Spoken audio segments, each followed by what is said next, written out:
Concrete jungle, New York City, in the merciless grip of mid-August. The kind of heat that doesn't just make you sweat. It presses down on you, a physical weight. The air shimmers over blacktop, smelling of exhaust fumes, stale garbage, and an underlying sweetness that's almost sickly. Every breath is a struggle, thick and humid, like inhaling hot soup. That's where William and Olivia found themselves. They weren't tourists. They were urban explorers, documentary hopefuls, always seeking the hidden, the forgotten, the places the city tried to erase. And this particular summer, a scorching heat wave had ignited their curiosity about a whisper of a place.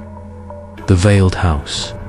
It was an old tenement building, tucked away in a neglected corner of the Lower East Side, barely a blip on any modern map. Locals, if you could even find one old enough to remember, spoke of it in hushed tones, crossing themselves or spitting. For luck, they said it was sealed off decades ago, not condemned, not demolished, just veiled. And the legends, they always mentioned the heat. Disappearances during the dog days of summer. Whispers of something that thrived in the oppressive, humid air. William, ever the skeptic, scoffed. Probably just some old building that crumbled and they didn't bother to remove it properly, he'd said, wiping sweat from his brow. Olivia, though, had a glint in her eyes. Or something worse, Will. Something the city wants to forget. You've explored forgotten places, right? The thrill of pushing through a broken fence, the dust motes, dancing in the shafts of light through grimy windows. That's what they were seeking. But nothing, absolutely nothing, could have prepared them for the Veiled House. They found it down a narrow, sun-baked alley, hidden behind overgrown weeds and a decaying brick wall. It was a skeletal outline against the oppressive blue sky, its windows boarded up, its fire escapes rusted like ancient skeletons. No graffiti, no signs of modern trespassers. It was too quiet. The city's constant hum, usually a roaring symphony, seemed to fade here, replaced by a low, almost imperceptible thrum. The air around the house was thicker, even hotter than outside. It clung to them, making their clothes stick to their skin. The scent of decaying wood and damp earth was strong, but there was something else, that cloying sweetness mixed with a metallic temps, like old blood and overripe fruit left to rot in the sun. "You smell that?" Olivia whispered, her voice tight. "It's strong," William nodded, his usual bravado faltering. A small, grimy window on the ground floor was just loose enough for them to pry open.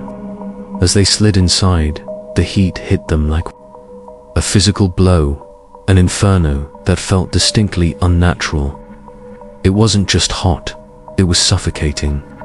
The air was still heavy, and the thrumming grew louder, a deep, resonant hum that vibrated in their bones. Through the dust and the oppressive gloom, they saw that the walls were damp, glistening as if they were sweating. The floorboards creaked under their weight, sticky to the touch. And then they heard it, a soft, insistent buzzing. Not like flies, not like bees, but something larger, more deliberate. It was coming from deeper within the house. "Hello," William called out, his voice swallowed by the sheer silence that followed, broken only by the continuous, unnerving buzz. They moved deeper, their flashlights cutting weak beams through the gloom. The interior was a labyrinth of crumbling plaster, exposed laths, and discarded detritus from a lifelong past. Old newspapers melted into the floorboards, furniture reduced to unrecognizable lumps. As they ventured into what might have been a kitchen, the buzzing intensified. It filled the room, making their teeth ache. And then they saw them, not flies, not insects, but things. Swarms of them, clinging to the damp walls, pulsing. They looked like oversized, translucent maggots, but with vestigial wings, their bodies distended and glistening. They pulsed with an internal light, a sickly yellow-green. "Oh God," Olivia choked, covering her mouth. The sweetness in the air was overwhelming here, cloying, like 1,000 flowers rotting in a vat of honey. Suddenly, William's flashlight beam caught something on the wall, not plaster, but a strange dark stain, like a giant dried-up burn mark. It was blistered, puckered, shaped almost like a grotesque, contorted face, and from it, a thick, viscous, liquid-like black sap oozed, attracting the pulsing creatures. "Let's go," William urged, his voice barely a whisper. The air felt like treacle, making it hard to move. The heat was dizzying, bringing on a wave of nausea. He felt his vision swim, and for a moment, the walls seemed to ripple, the shadows stretching into grotesque, grasping shapes. Olivia wasn't moving. She was staring, wide-eyed, at a corner of the room where the buzzing was loudest. The air there seemed to shimmer, distorting the light, making it impossible to see clearly. But through the distortion, a form began to coalesce. Not solid, not even fully visible, but a ripple in the oppressive heat. Like a mirage made flesh, it was tall, impossibly thin, and flowed like liquid, dissolving and reforming within the heat haze. The sweet, metallic smell intensified, making William's eyes water. He could hear it now, too, beyond the buzzing, a faint, rasping whisper, like dry leaves skittering across hot pavement, only it was speaking directly into his mind. "It wants you, it wants the heat in your veins." A sudden, sharp sting on Olivia's arm. She cried out, swatting wildly. One of the large, translucent creatures had latched onto her. She tore it off, leaving a burning red welt where its mouth had been. The skin around it instantly began to blister. "It's trying to get inside us," Olivia shrieked, her voice cracking with terror. "The heat, it's feeding on us." The heat phantom in the corner shifted, its form growing more defined, less mirage, more presence.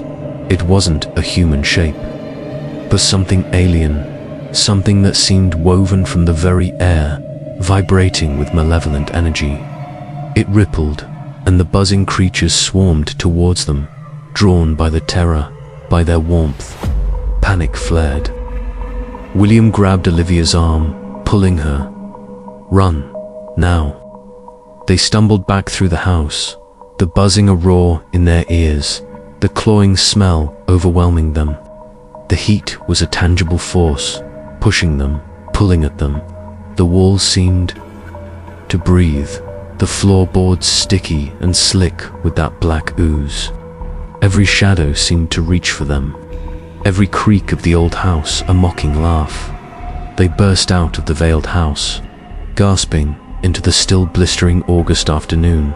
The outside air, though scorching, felt like a cool bomb compared to the inferno they'd escaped. They ran, not looking back, not stopping until the sounds of the city returned, until the hum of traffic replaced the dreadful thrumming. They never spoke of the veiled house again, not really. They scrubbed themselves raw, but the strange, sweet smell seemed to cling to their skin, their clothes, their very memories. Olivia's blistered arm took weeks to heal, leaving a puckered, dark scar shaped eerily like the marks on the house's walls. And William, he finds himself checking the weather forecast obsessively, especially for heat waves. Because now, when the summer sun beats down on New York City, when the concrete shimmers and the air turns thick and sweet, he doesn't just feel the heat. He feels a presence. He feels the THRUM. He sometimes catches himself staring at people on the street, wondering, are they just sweating, or do they feel it too? The city is vast, full of forgotten corners, and that heat. It feels like it's breathing. So, tell me, when the dog days of summer hit your city, when the air turns thick and still, do you ever wonder what else might be thriving in the oppressive heat? What might be watching, waiting for you to walk down just the right forgotten alleyway? Because the veiled house is still there, waiting for the next heat wave. And it's always summer somewhere. Don't forget to like, share, and subscribe if you want more stories that will keep you up at night. And seriously, let me know in the comments, what's your creepy summer story? Because I have a feeling we're not alone in sensing what lurks beneath the surface of the brightest season. Sweet dreams.